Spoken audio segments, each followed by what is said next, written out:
Bonsoir et bienvenue en ce jeudi 14 mai 2020 et nous en sommes aujourd'hui à arriver au psaume numéro 55 dans le livre Le psaume des temps modernes de notre ami pasteur Jean-François Denis et sans plus tarder nous allons voir comment s'intitule ce psaume 55 et nous verrons ce que notre bien-aimé Saint-Esprit peut nous conduire dans la parole et dans ce thème qui nous sera montré afin que vraiment, encore une fois, la parole nous touche, nous fortifie.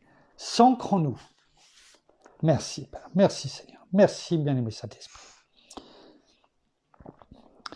La nature de nos réflexions révèle la voie de nos intentions.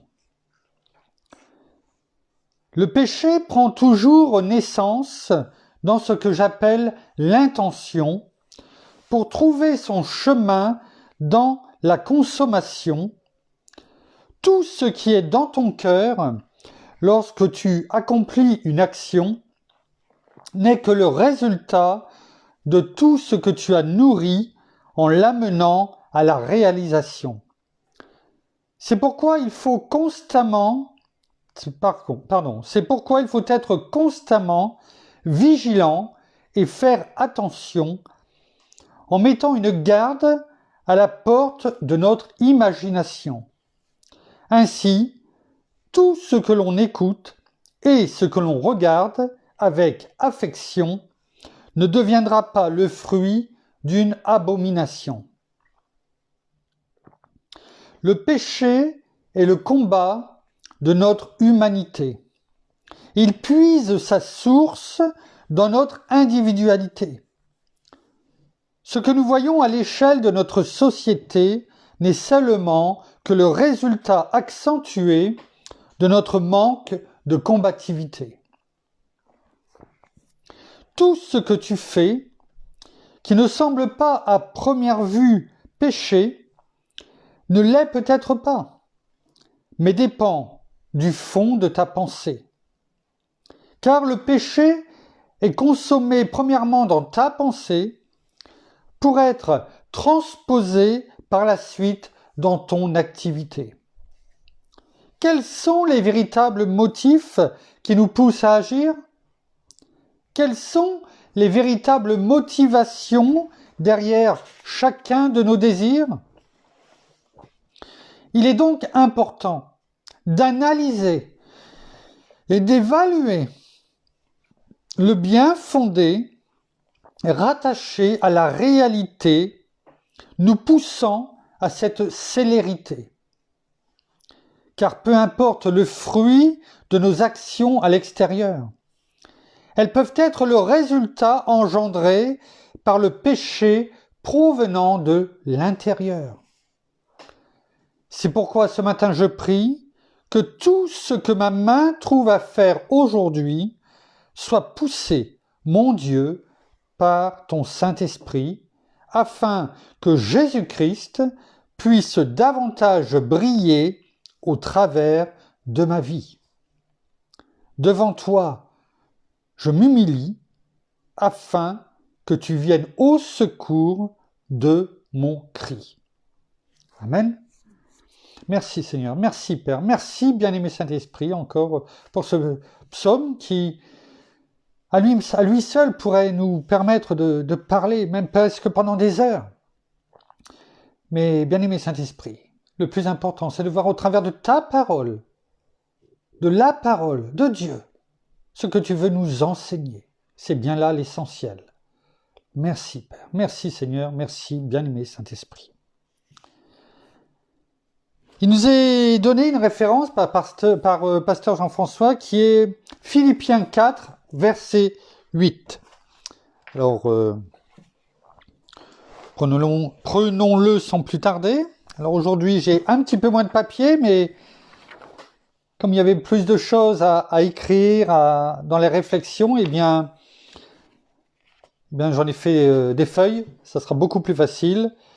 Et les versets ont déjà été écrits dessus, donc ça sera aussi plus facile pour chercher.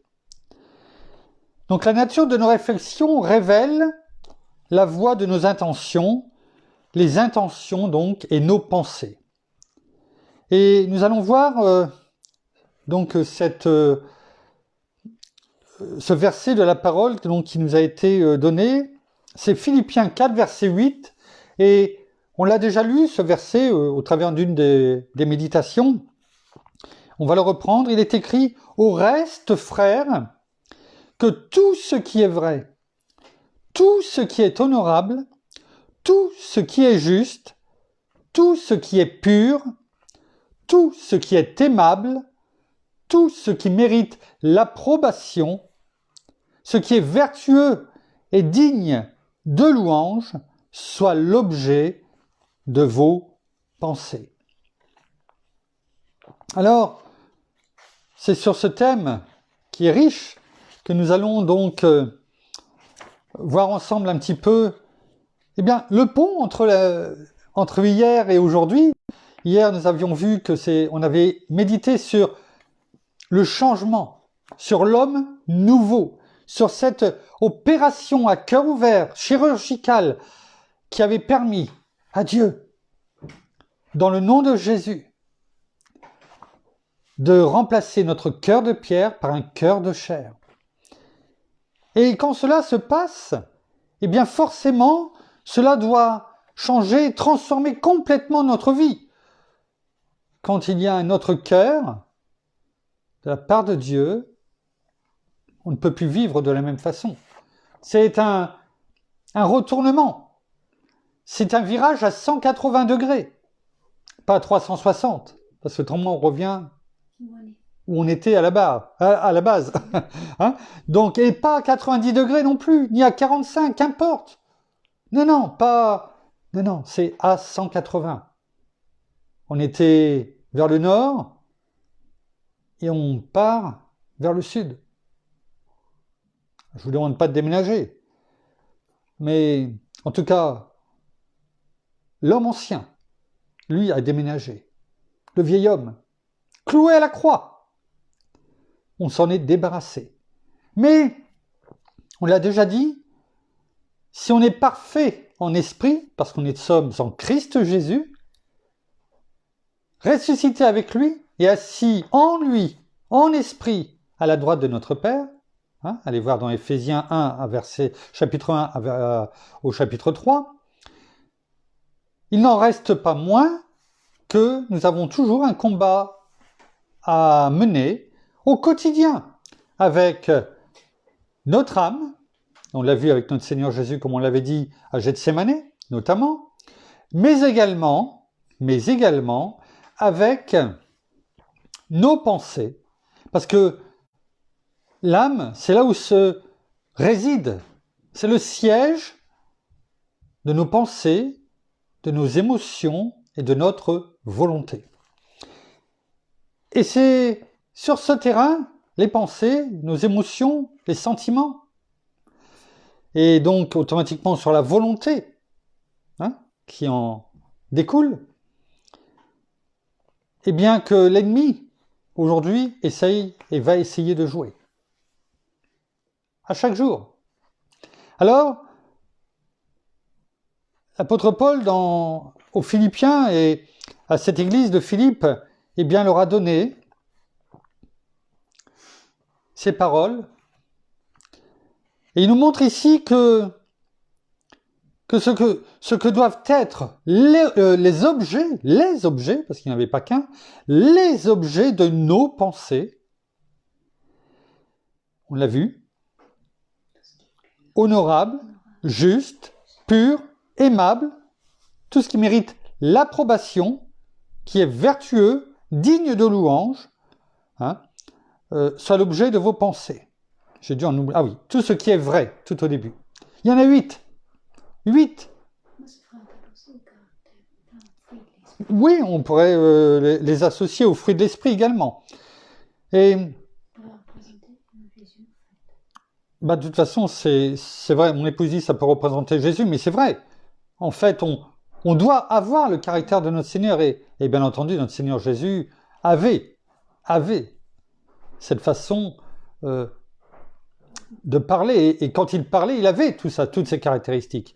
Et c'est à nous, aujourd'hui, en tant que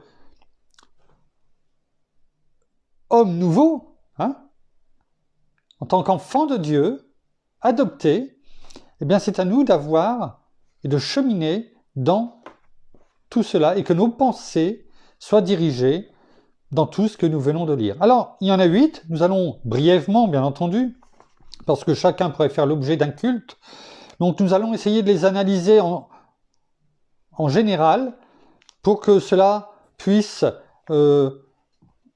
germer en nous. Germer. Et notre bien-aimé Saint-Esprit, dans le nom de Jésus, et notre Père avec sa main glorieuse sur nous, va nous permettre de laisser grandir et pousser. Mais ça va nous permettre de faire et de méditer chacun pour soi ce que nous devons faire. J'ai bien dit devons, pas essayer de faire. On l'a vu hier, nous ne sommes pas au 1er janvier, nous ne sommes pas au Nouvel An. Nous n'avons pas à essayer de. Nous avons à faire. La parole de Dieu est une autorité dans notre vie. Nous devons bannir les mots « essayer », mais plutôt nous nourrir de la parole de Dieu afin que cette autorité dans nos vies se fasse jour 24 heures sur 24, 365 jours par an, 7 jours sur 7, 365 jours par an. C'est à cela que nous devons tendre. Et si nous ne le déclarons pas et ne le proclamons pas, nous laissons des possibilités à l'ennemi de nous embêter. Alors, première chose, tout ce qui est vrai. Au reste, frère, que tout ce qui est vrai. Déjà, dans tout ce qui est vrai, cherchons pas midi à 14 heures. On parle de choses qui sont réelles, qui ne sont pas imaginaires. Si c'est vrai, c'est réel. C'est-à-dire, c'est l'opposé de quelque chose qui est vrai. L'opposé de quelque chose qui est vrai, c'est quelque chose qui est faux, qui est même trompeur. Et comme on l'a déjà dit, il y a toujours deux côtés. Il y a la vérité et il y a le mensonge. Il y a notre Seigneur et il y a l'ennemi, le diable. Il y aura toujours, il y a la droite, il y a la gauche, il y a toujours deux chemins, la vérité et la mort. La bénédiction et la malédiction. La vie et la mort. Il y a toujours deux choses. Et quand il y a le vrai, eh bien il y a le faux. Et là, dans le faux, c'est aussi tout ce qui est trompeur, mensonge, c'est-à-dire c'est les caractéristiques de l'ennemi. Donc, nos pensées doivent rechercher tout ce qui est vrai en tant qu'enfant de Dieu. D'écouter seulement, écoutons seulement comment les gens parlent en ce monde aujourd'hui. Alors, on peut les entendre lorsqu'il y a les actualités ou quand on fait nos courses quelquefois. Ils sont là et on peut les entendre. Et bien souvent, on s'aperçoit qu'il y a pas mal de choses d'inepties qui sont racontées, quoi. Les gens disent des choses qui sont complètement fausses. Mais nos oreilles entendent, et attention, on peut être trompé. Comme lorsqu'on entend une vidéo, les actualités, des célébrités parler, etc. Souvent donc, on sait, les gens disent par exemple des choses qui démontrent les mauvaises attitudes et bien sûr aussi les mauvaises idées. Et ils véhiculent ces idées malheureusement qui sont fausses. Comme par exemple, on a pu entendre, et malheureusement, on entend aussi cela chez des enfants de Dieu. Je ne peux pas. Je ne peux pas. Je ne peux pas le faire. Je ne peux pas y arriver. Et bien souvent, en fait, le problème, c'est pas le pouvoir, mais c'est le vouloir. Si Dieu nous dit que nous pouvons, et sa parole étant autorité, eh bien il ne faut pas dire que nous ne pouvons pas. C'est comme lorsqu'on est dans la prière, si on prie une chose, alors qu'on sait très bien que c'est une promesse et qu'elle est déjà acquise, merci, dans la parole, nous n'avons pas à lui demander si c'est ta volonté, parce que elle est déjà dans la parole. C'est une promesse, elle est à nous. C'est notre promesse.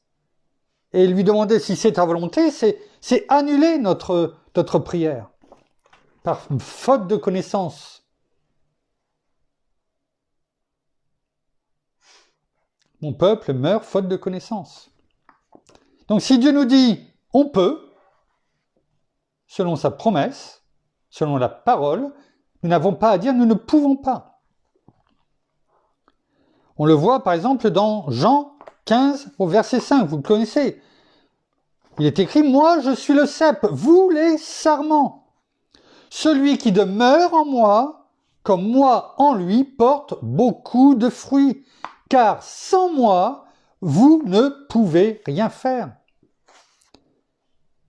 Sachant que nous sommes enfants de Dieu, nous sommes aussi héritiers de Dieu, nous sommes co-héritiers de Christ, nous sommes assis en Christ Jésus, notre Seigneur, à la droite de notre Père, en esprit. Nous sommes parfaits en Christ Jésus. Notre Seigneur, la parole, nous dit que donc, il demeure en nous et nous en lui, et que on peut faire toute chose. Parce qu'il dit à l'inverse, sans moi, vous ne pouvez rien faire. Donc, si on ne peut rien faire sans lui, ça veut dire qu'avec lui, on peut tout faire. Et la preuve, dans Philippiens 4, verset 13, il est écrit « Je puis tout par Christ qui me fortifie ». Donc arrêtons de proclamer, de déclarer des choses qui ne font que retirer la bénédiction de Dieu dans nos vies, alors que c'est notre part, c'est notre héritage en tant qu'enfant de Dieu. Vous comprenez? On avance petit à petit et on progresse, afin que l'on puisse déclarer et proclamer des choses de notre bouche de la meilleure façon possible et d'appliquer au mieux la parole de Dieu, afin de pouvoir voir ses bénéfices et ses bénédictions dans notre vie. C'est ce qu'il souhaite, c'est ce qu'il veut pour nous, ses enfants. On entend aussi dire « j'ai déjà tout fait, tout essayé ». Vraiment? En êtes-vous sûr? Ecclésiaste 3, au verset 14, nous dit « J'ai reconnu que tout ce que Dieu fait dure à toujours. Il n'y a rien à y ajouter et rien à en retrancher. Dieu agit ainsi afin qu'on ait de la crainte en sa présence. » Si on laisse Dieu agir dans nos vies, parce qu'on ne déclare pas et proclame pas de mauvaises choses, ces promesses se réaliseront dans nos vies, parce qu'on peut lui rappeler. Et demandez et vous recevrez. Demandez, l'on vous donnera. Cherchez dans ma parole mes promesses, et vous trouverez. Frappez à ma porte, et l'on vous ouvrira. On parle dans ce passage pour acquérir et pour demander notre bien-aimé Saint-Esprit, la puissance du Saint-Esprit. On a le Saint-Esprit, mais la puissance du Saint-Esprit, mais pas que. Ça rejoint tout ce que l'on dit. Donc, si on demande et que Dieu agit, tout ce qu'il fait, c'est fait pour durer. C'est ce que la parole nous dit. Tout ce que Dieu fait dure à toujours. Il n'y a rien à y ajouter, ni rien à en retrancher. Donc arrêtons de dire « j'ai déjà tout fait, tout essayé, ça ne marche pas ». Non, tu l'as fait de façon humaine, mais tu n'as pas laissé Dieu agir dans ta vie. C'est impossible. Non, ce que vous voulez dire, c'est difficile, mais pas impossible. Dans Marc 9, au verset 23, il est écrit, Jésus lui-même lui dit, « Si tu peux, tout est possible à celui qui croit. » Vous voyez? Comment, pour des choses que l'on a l'habitude de dire, comment on peut les transformer en bénédiction, parce que vous savez très bien, on l'a étudié, on l'a médité, la langue, la parole, hein? On peut bénir comme on peut maudire, et on ne comprend pas quelquefois que l'on prie et que ça ne change pas. Parce que l'on demande mal. Il faut que, par exemple, on reste sur nos prières, sur nos demandes, qu'elles s'appuient sur la parole. Bien sûr, on a cette assurance que, et c'est ce qu'il dit dans 1 Jean 5, versets 14 et 15, « Voici l'assurance que nous avons auprès de lui. Si nous demandons quelque chose selon sa volonté, il nous écoute. » Et si nous savons qu'il nous écoute, quoi que ce soit que nous demandions, nous savons que nous possédons ce que nous lui avons demandé. Mais si c'est selon sa volonté, et que c'est déjà écrit dans la parole, ne lui demandons pas si c'est sa volonté. Il nous l'a dit. Et ce qu'il nous demande aujourd'hui, c'est de l'appliquer. Comme avec l'autorité du croyant. Si on lui demande de venir et puis de chasser un esprit mauvais,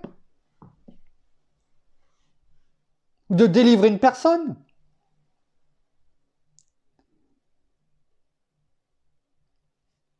alors qu'il nous a délégué son autorité, oui, on le fait au nom de Jésus, bien sûr. Il nous a délégué son autorité et en lui, on peut faire toutes choses.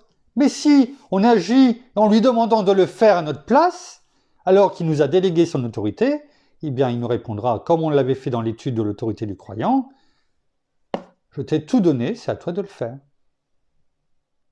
Comme il l'a fait avec les 70. Et c'est la même chose. Si on demande des choses où tout nous a déjà été donné, mais qu'on pose la question, qu'on vient lui apporter, et qu'en plus on finit par dire « ben c'est pas possible, je peux pas y arriver » alors que la parole dit l'inverse, on annule toute chose, et en plus, on peut ouvrir des failles pour l'ennemi. Parce que lui, il sait que il connaît la parole, et il sait qu'on n'a pas compris. Et là, on n'est pas un danger pour lui. On a l'impression qu'on prie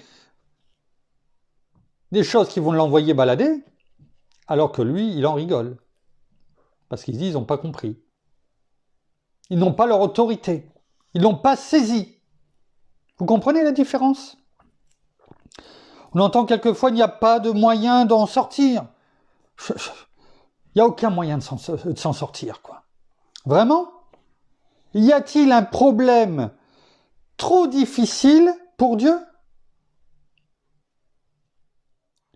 Dans Luc 18 au verset 27, il est écrit « Jésus répondit, ce qui est impossible aux hommes est possible à Dieu. » On n'y arrive pas. On est au pied du mur. Je n'ai pas dit que ça n'arrivait pas. Eh bien, on vient. On vient devant le Seigneur, on dit, et devant notre Père, devant le trône de la grâce. On peut, avec assurance, il est écrit dans la parole. Venez avec assurance devant le trône de la grâce. Et là, on remet notre problème.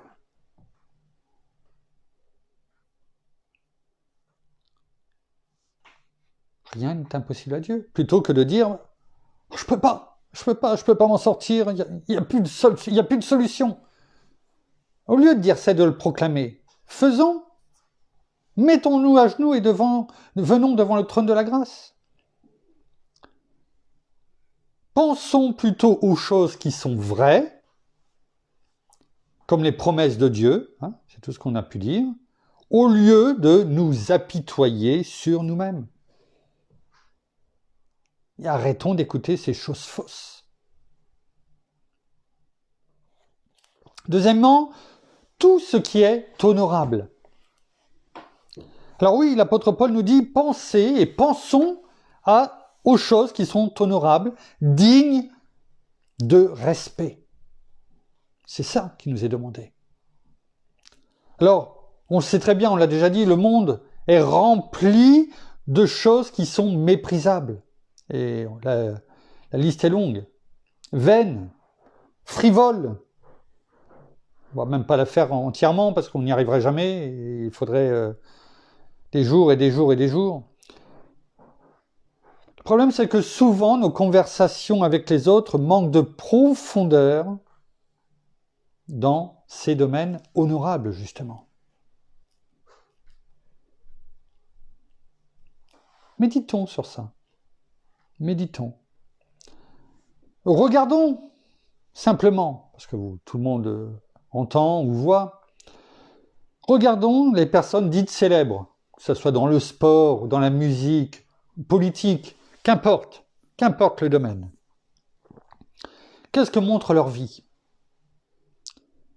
Eh bien, leur vie montre simplement ce qui est important pour eux. Leur richesse, leur nouvelle voiture, leurs nouveaux habits, leurs nouveaux petits copains ou nouvelles petites copines. Et ça devient pour les autres, les gens qui les regardent,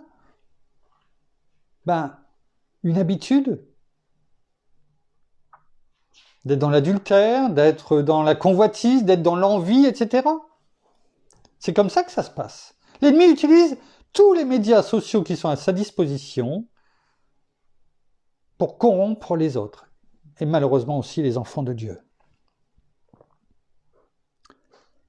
Donc le look du monde, les désirs de la chair, l'orgueil de la vie, rappelez-vous, 1 Jean 2, versets 15 à 17, n'aimez pas le monde, ni ce qui est dans le monde. Faisons bien sûr attention également aux films mondains, à la musique mondaine. Eh oui. L'ennemi, il connaît la musique, c'est le cas de le dire. Il s'occupait de la louange, Lucifer, auprès de Dieu. Donc la musique, il la connaît. Et il utilise ce levier pour adultes ou aussi pour tous les jeunes, par des rythmes envoûtants, à faire beaucoup de choses, ou à répéter des paroles que même dans des langues étrangères, notamment l'anglais, que la plupart ne comprennent pas en ce qui concerne nos jeunes, à répéter des choses qui ouvrent des portes à l'ennemi. Attention, attention. Notre ennemi est malin, ne l'oublions pas, et c'est Jésus lui-même qui l'a appelé malin. Donc, retenons les leçons. Un cœur rempli de toutes ces choses mondaines attriste le Saint-Esprit qui habite en nous, on le sait. 1 Corinthiens 3, 16, 17, ça on le sait, on le connaît, on l'a dit bien souvent. Alors recherchons plutôt les bonnes choses, les bons livres, des films chrétiens aussi, il y en a, oui, quelquefois, c'est vrai. Il faut peut-être payer pour les avoir. C'est vrai. Mais mon épouse a eu, par exemple, une bonne idée la semaine dernière. Elle a dit, pourquoi pas, tous ensemble, avec ce qui est donné au niveau de l'Église, d'acheter des DVD, et quelquefois il y a même des prix, et puis de se les prêter, afin de pouvoir regarder de temps en temps des bons films. Et puis après, pourquoi pas en parler, en méditer.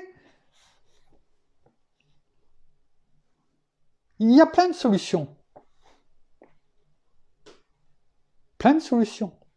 Pourquoi pas faire aussi de temps en temps, je sais pas, une fois par trimestre, une soirée louange. Ça peut être une solution aussi. Il y a plein de choses. Je suis sûr que les jeunes peuvent avoir encore de magnifiques exemples. Soyons ingénieux pour contrecarrer les plans de l'ennemi. Je finis juste la deuxième partie. Il en va de même de faire tout ce qu'il faut pour ne pas permettre à nos enfants de regarder n'importe quoi, et quelquefois chez leurs amis, entre guillemets.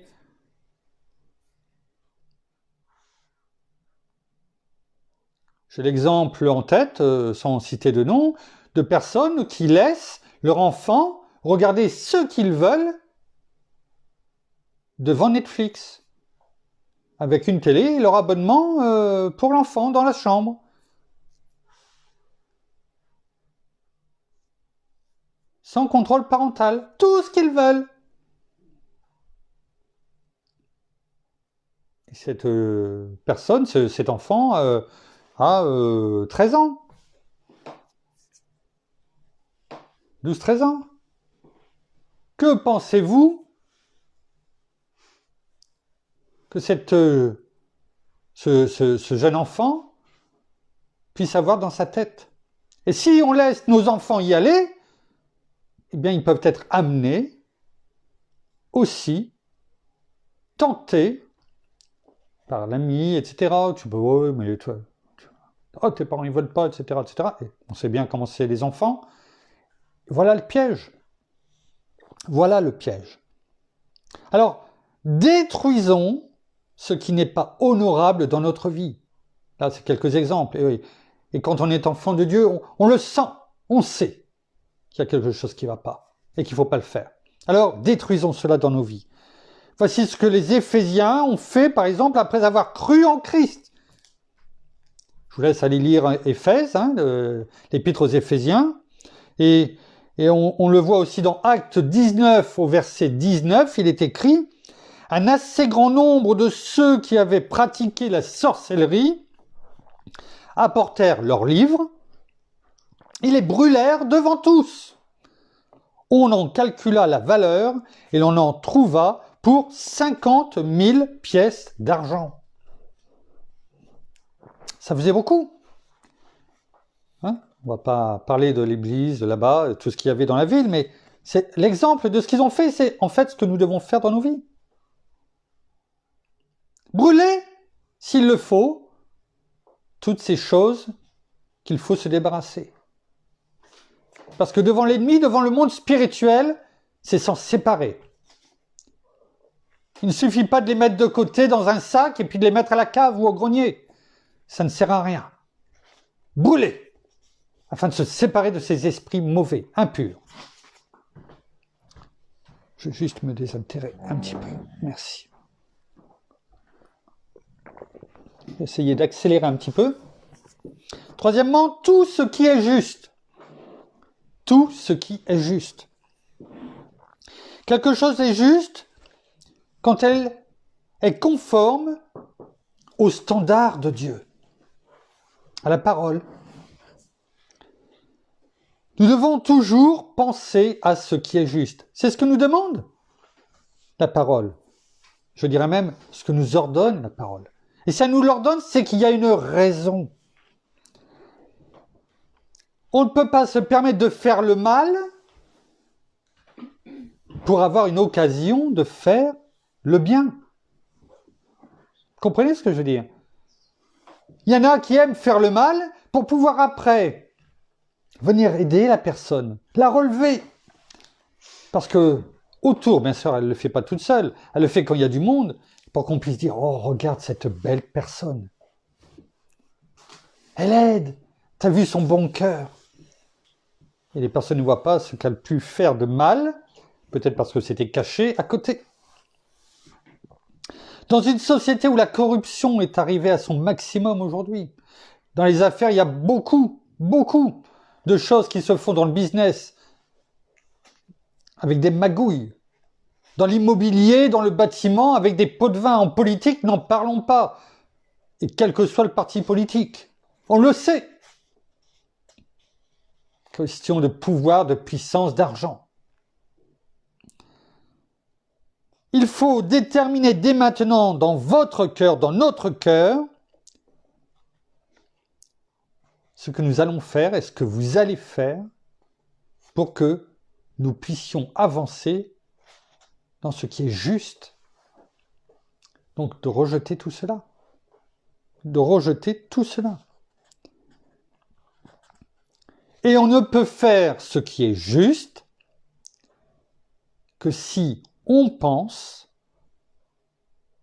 à ce qui est juste. Alors oui, ça paraît une palissade, certes, mais je peux vous garantir que quand on essaye de faire que ce qui est juste, et qu'on essaye de rejeter, non pas qu'on essaye, que l'on fait ce qui est juste, et qu'on retire de notre vie tout ce qui est corruption, eh bien ce n'est plus une palissade. On fait ce que la parole nous dit. Parce que sinon, il y a toujours ce combat dans nos pensées. Et plus on va prendre l'habitude et nourrir nos pensées de bonnes choses, plus ça sera facile de les faire. On a un bon exemple dans la parole de la justice dans le livre de Job, dans la vie de Job. Ces trois amis, ces trois conseillers, les conseillers ne sont pas toujours les payeurs. Les trois conseillers ont cessé de répondre à Job parce que Job disait qu'il était juste à ses propres yeux. Et ça, on peut voir, on ne va pas le lire parce que ça serait trop long, vous pouvez aller le rechercher dans Job, chapitre 32, au verset 1. Il l'a fait pour montrer sa justice. Job a mentionné comment il a rempli toutes ses obligations, notamment dans le mariage, Job 31 au verset 9, envers ses serviteurs, Job 31 verset 13, envers les pauvres également, Job 31 verset 16, mais également au sujet des choses matérielles. On le retrouve dans Job 31 verset 24. Mais aussi envers ses ennemis. Job 31 verset 29. Au sujet des péchés. Job 31 verset 33. Et même au sujet de son terrain. Job 31 verset 38. Voilà. Allez lire Job 31, entre autres. Oui, moi le 32, enfin pas le 32. Allez déjà voir. Les références, c'est pas. Voilà, beaucoup en Job 31. Je vous les ai donné les références à chaque fois. Allez lire le chapitre 31 et vous verrez. En fait, c'est un exemple qui nous est donné afin que nous soyons toujours là à penser comment être juste dans tous les domaines de nos vies. Et pourtant, on l'a déjà dit, Job ne connaissait pas tout ce que nous connaissons aujourd'hui. Il n'avait pas tout ce que nous avons aujourd'hui à notre disposition. Alors, premièrement, cherchons la parole de Dieu pour nous guider et nous encourager à faire ce qui est juste. On l'a déjà dit au départ. Et même si tous sont contre nous, souvenons-nous que Dieu et nous faisons une majorité. Même si nous sommes tous seuls avec Dieu, je peux vous garantir que nous sommes déjà dans la majorité. Quel que soit le nombre de personnes qui sont en face. Car si Dieu est avec nous, qui peut être contre nous? Personne. Personne. Si Dieu est pour nous, qui sera contre nous? Quatrièmement, tout ce qui est pur. Une chose est pure quand elle est sans tache, innocente, non contaminée, libre de tous les éléments dégradants. Christ, c'est agneau, pur, sans tache. Les choses pures ne laissent pas de traits sur la conscience, ni de taches sur le caractère. une évidence. Ce qui est pur n'aura aucune influence sur notre pensée et sur ce qui est pur. Vous comprenez c'est tout cela qu'il faut comprendre. Et pas simplement lire ou déclarer un verset pour dire que je le dis. C'est de comprendre et de le mettre en pratique. C'est pourquoi nous faisons ces méditations. Que la parole soit vivante en nous. Où est la source de nos pensées impures? Sommes-nous en train de nourrir notre chair? Par exemple avec la télévision, les journaux télévisés ou magazines, enfin qu'importe. Les images aussi d'Internet, qui sont impures, hein, pour beaucoup. Hein. Il y a tellement qui nous passent.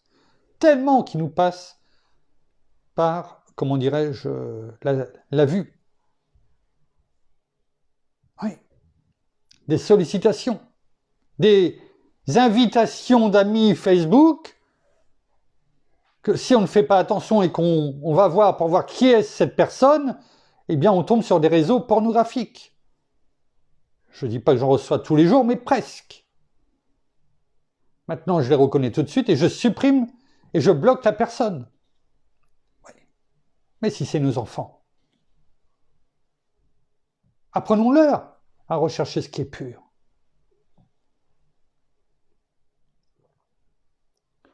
La musique, bien entendu, on en a parlé. Les vidéos, n'en parlons pas. Tout ce qu'on peut regarder. Sont-elles en train de souiller notre conscience? Je fais juste que poser une question.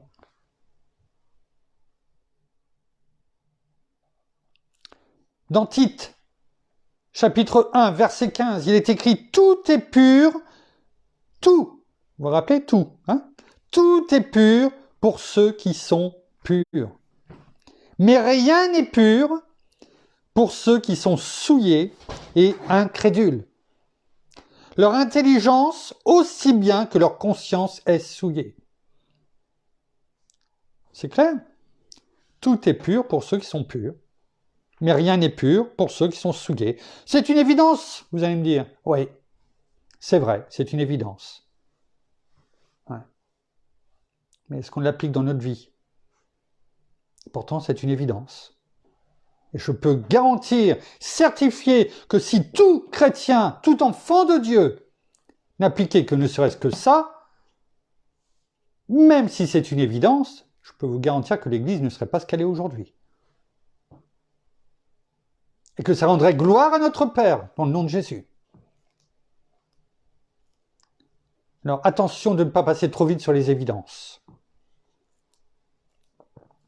Avons-nous cessé d'avoir honte du péché? Vous savez, le péché mignon, comme on en a parlé hier.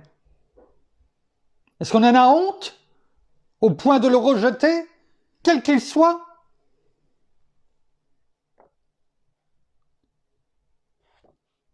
Souvent, les psalmistes, parce qu'il y en a eu plusieurs, il n'y a pas eu que David, nous dirigent vers la création. Eh oui, on le sait. On va en prendre quelques-uns de versets. Les montagnes, l'océan, les étoiles et les fleurs, par exemple.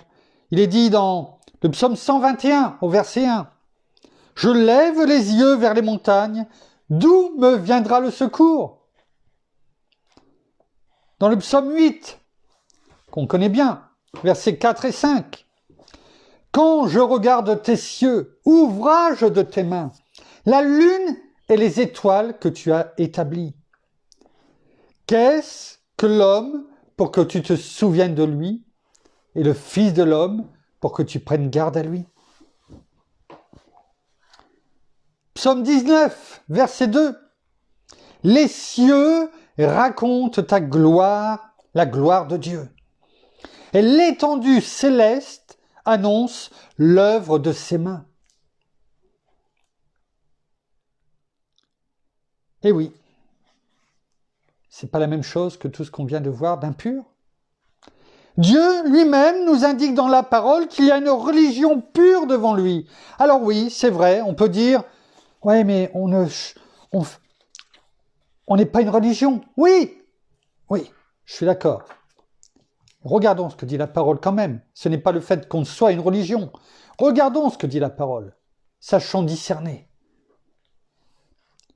Jacques, chapitre 1, verset 27, il est écrit « La religion pure et sans tache, devant Dieu le Père, consiste à visiter les orphelins et les veuves dans leurs afflictions et à se garder des souillures du monde. »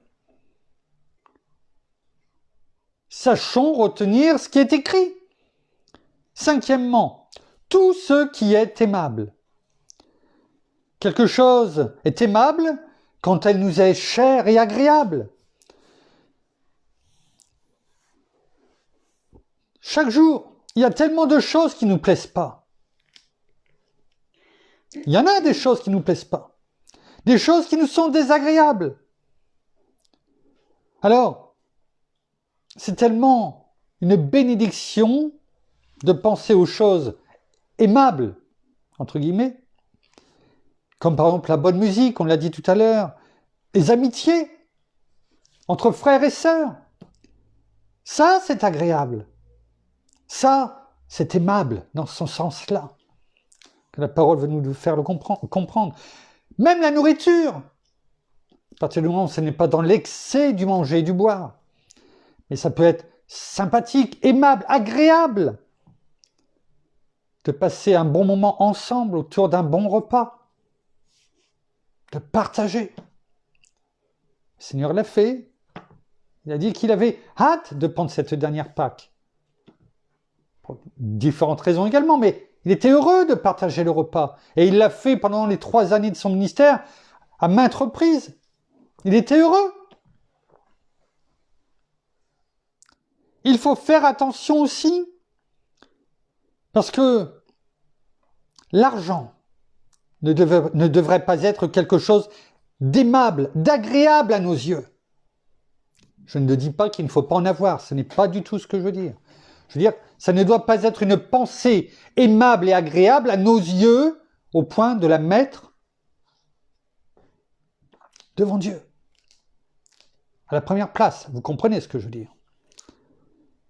Dans 1 Timothée 6, chapitre 6, versets 9 et 10, il est écrit « Mais ceux, et là ça va être bien clair, mais ceux qui veulent s'enrichir tombent dans la tentation, dans le piège et dans une foule de désirs insensés et pernicieux, qui plongent les hommes dans la ruine et la perdition. Car l'amour de l'argent est la racine de tous les maux, M-A-U-X. Et quelques-uns, pour s'y être adonnés, se sont égarés loin de la foi et se sont infligés à eux-mêmes bien des tourments. Sachons méditer, chacun chez soi, en couple ou individuellement, rien que sur ça. Il n'est pas dit que notre Père, on l'a déjà vu avec Abraham, il a toutes les richesses. Et il veut nous les donner également. Il ne veut pas que nous soyons dans la misère, ce n'est pas ce qu'il veut. Il ne veut pas non plus que l'argent, que toutes les richesses qu'il pourrait nous donner et qui sont là à notre disposition, soient un piège pour nous.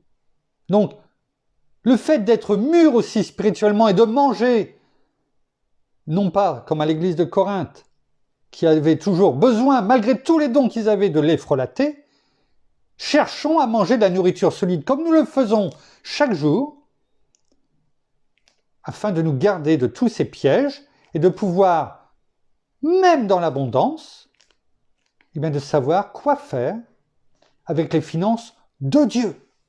Parce que c'est lui qui nous les donne. Ne l'oublions pas. Sixièmement, tout ce qui mérite l'approbation. Ce qui mérite l'approbation signifie quelque chose justement que nous n'avons pas vu ni entendu personnellement. Contrairement à ce que nous avons pu dire tout à l'heure qu'on voyait. il est vrai que nous sommes bien souvent et trop souvent dépendants des témoignages des autres. Alors même si les témoignages, comme on le fait, de miracles, de ce que Dieu a fait dans nos vies, c'est complètement différent. Je parle des témoignages que l'on entend et qui nous sont rapportés. Je ne dis pas qu'on voit, hein, mais que l'on entend, qu'on nous raconte, comme les commérages aussi. Vous savez les commérages? Ah, t'as vu un tel, aussi bien dans l'église, hein? T'as vu un tel, non mais jugement. Léon dit, sachons discerner le faux du vrai et encourageons aussi les autres quand nous avons vu ou entendu quelque chose et si cela mérite ou pas notre approbation, de le dire. Mais avec le discernement nécessaire. Nous avons notre libre arbitre, mais nous avons aussi l'obligation de ne pas prendre. Nous ne sommes pas une éponge. Ce n'est pas parce que ce que l'on a entendu, les commérages, les on-dit, peut-être certains sont vrais et d'autres sont faux. Ce n'est pas à nous de juger, c'est à nous d'aller peut-être chercher, de discuter, si c'est le cas avec les personnes, pour aider, relever, comme on avait pu l'étudier dans la méditation qu'on avait parlé d'Ézéchiel 3. Je vous laisserai aller le revoir, autrement on va déborder. Septièmement, ce qui est vertueux. Ce qui est vertueux. Ce qui est vertueux a une disposition à faire le bien. C'est ça, quelque chose de vertueux. Quelqu'un de vertueux. C'est quelqu'un qui est disposé à faire le bien. Qui a une morale ou des morales excellentes. C'est bien de regarder, de penser et d'être entouré de personnes qui sont vertueux. Alors ça peut être entre guillemets ceux qui se sacrifient pour les autres. J'aime pas trop ce terme sacrifier, mais voilà, qui sont là pour aider les autres à longueur de temps. À partir du moment où ce ne s'est pas fait sa satisfaction personnelle pour faire qu'on lui dise oh c'est une bonne personne. Non, parce que c'est Dieu qui a voulu, qui lui a donné ses œuvres à faire d'avance, hein, les œuvres de Dieu, hein, vous comprenez, qui sont patients également. La patience c'est une vertu, on a pu le dire. Persévérant, joyeux, même au milieu des difficultés. Ça fait partie du fruit de l'esprit. Les femmes, par exemple, dans la parole, sont un grand exemple de ce qui est vertueux. C'est la parole qui le dit. Dans Proverbe 31, je vous invite à le lire. Pas que les femmes, les hommes aussi. Proverbe 31. Il est dit au verset 10, Proverbe 31, verset 10, « Qui trouvera une femme de valeur, son prix dépasse beaucoup celui des perles. » Alors je suis tellement riche à la maison. Tellement riche. Mais je ne la revendrai pas.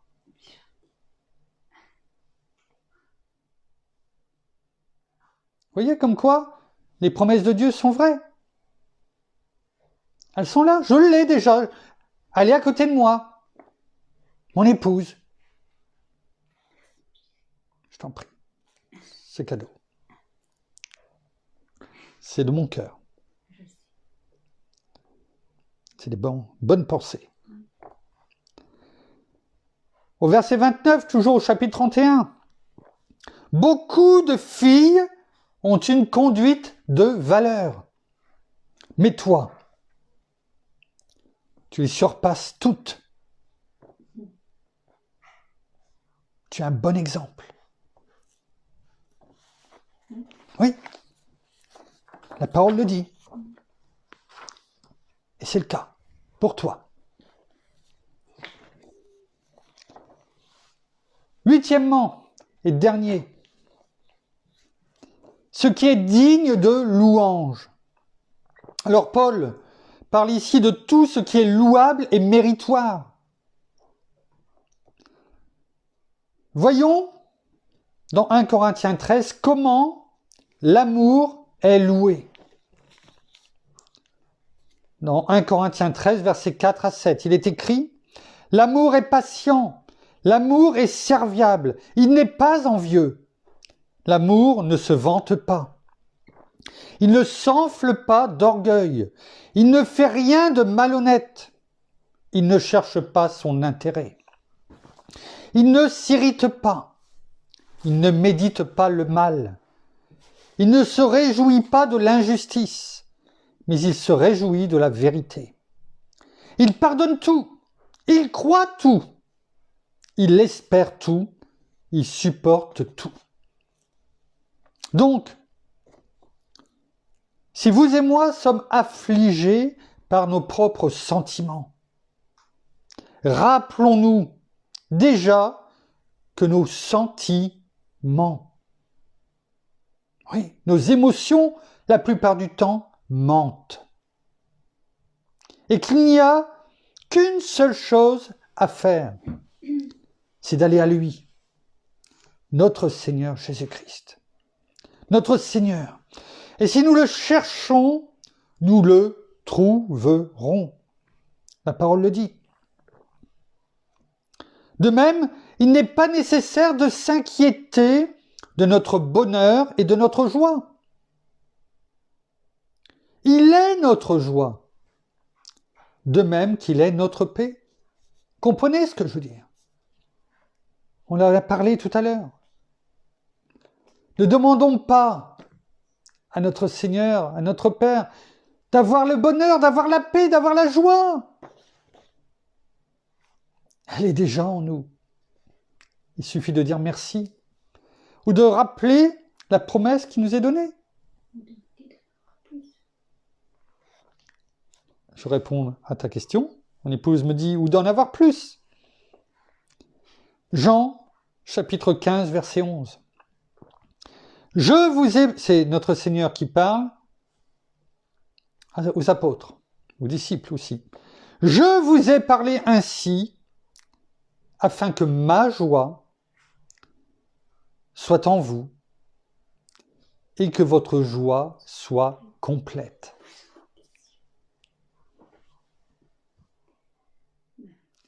Quand notre Seigneur nous donne une joie complète, c'est difficile de dire « j'en veux plus ». Parce que c'est déjà complet. Quand c'est complet, on ferme. On ne peut plus obtenir, on ne peut plus rentrer. C'est ça complet, c'est terminé, c'est fini.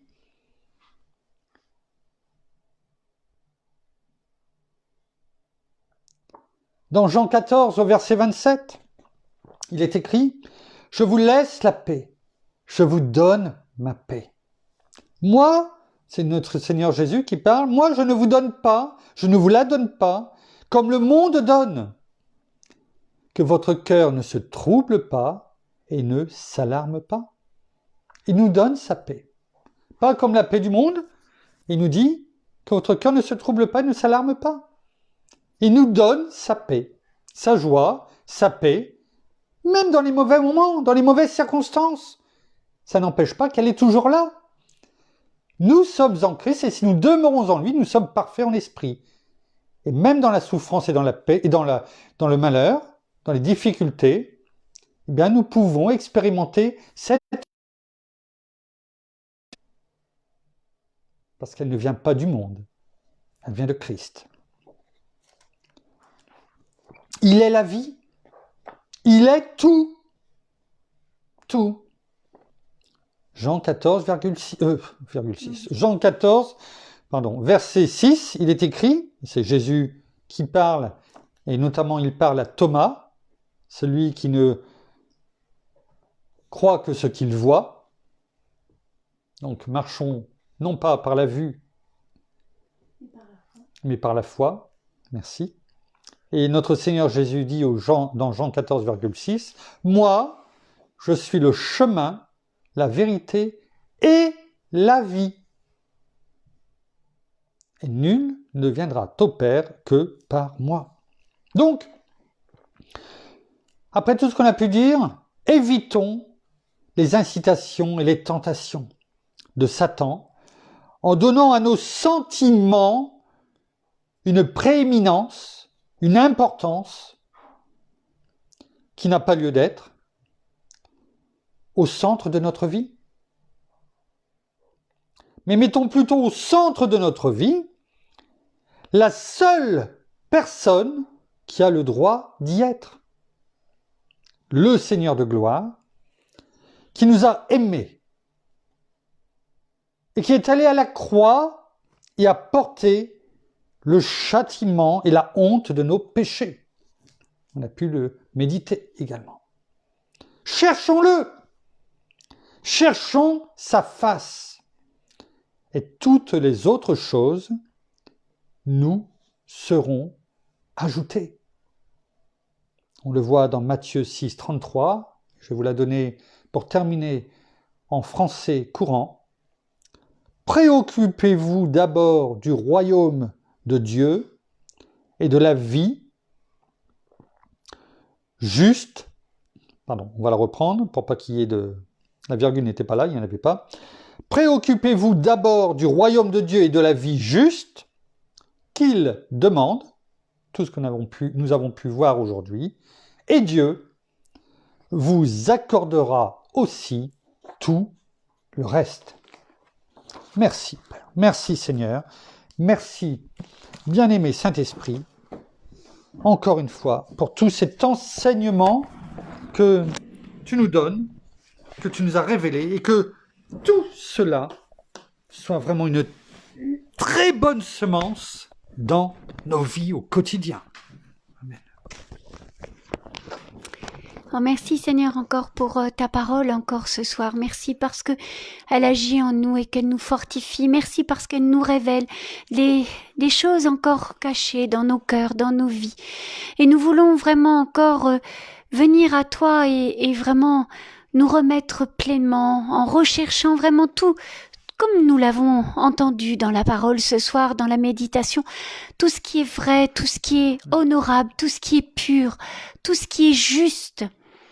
Oui, tout ce qui est bon pour nous.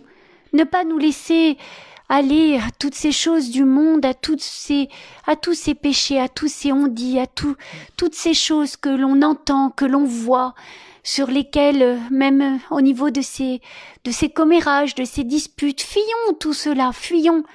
Et vraiment, attachons-nous d'abord à la première personne à qui nous devons nous attacher dans notre cœur et dans notre vie. Toi, Seigneur Jésus, vraiment, attachons-nous à toi, attachons-nous à ta justice, à ta vérité, à ta bonté, à ta miséricorde que tu as pour nous.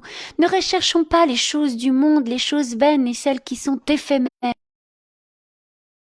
Les choses d'en haut, les choses qui sont vraies, les choses qui sont véridiques, les choses qui sont pures et qui sont honorables. Oui, alors lâchons toutes ces choses du monde, toutes ces choses que nous avons lâchées quand nous avons été délivrés de nos péchés. Et vraiment, que nous puissions vraiment nous revêtir de ces choses vraies dans chaque chose, de nos vies, dans ce que nous mettons dans notre travail, dans nos vies, dans nos paroles, dans nos gestes. Et vraiment remettons chaque journée que nous commençons, même au pied de notre lit, même quand nous nous réveillons déjà le matin, remettons-nous vraiment cette journée entre tes mains. Parce que oui, il y aura peut-être des difficultés dans la journée pour des choses qui nous paraissent non pas insurmontables, mais qui nous paraissent un petit peu difficiles. Eh bien, remettons vraiment notre journée, la moindre petite chose dans nos vies, dans ce que nous devons accomplir. Oui, vraiment, nous te remettons bien chaque journée au pied de notre lit, à notre réveil. Voilà, simplement te dire, voilà, Seigneur, bien, nous te remettons notre vie ce matin et nous te remettons tout ce que nous allons faire. Bien, c'est toi qui agis avec nous. Bien-aimé Saint-Esprit, tu nous conduis. Alors, nous savons que nous ne sommes pas dans la crainte. Nous savons que nous n'avons rien à craindre, que tu es avec nous et que tu conduiras toutes choses quel que ce soit au niveau du travail, au niveau des relations, au niveau même du couple, au niveau des enfants, bien nous allons te laisser agir dans nos vies et rechercher déjà ton royaume et tout nous sera donné par-dessus. Alors, merci encore pour tout ce que tu nous as montré encore ce soir, tout ce que tu nous as révélé encore par la parole. Merci d'avoir ouvert vraiment nos yeux, nos oreilles et nos cœurs. Et sois béni vraiment, Seigneur Jésus, sois béni pour tout. Et toi, Père, dans le nom de Jésus. Merci. Amen. Amen. Voilà, ainsi s'achève la méditation de ce jour. Souhaitons une très bonne soirée, un bon appétit pour ceux qui n'ont pas encore mangé. Nous vous bénissons abondamment et richement de toutes les bénédictions célestes dans les lieux célestes en Christ. Nous vous souhaitons une très bonne soirée et nous vous disons à demain, au même endroit, à la même heure. Au revoir.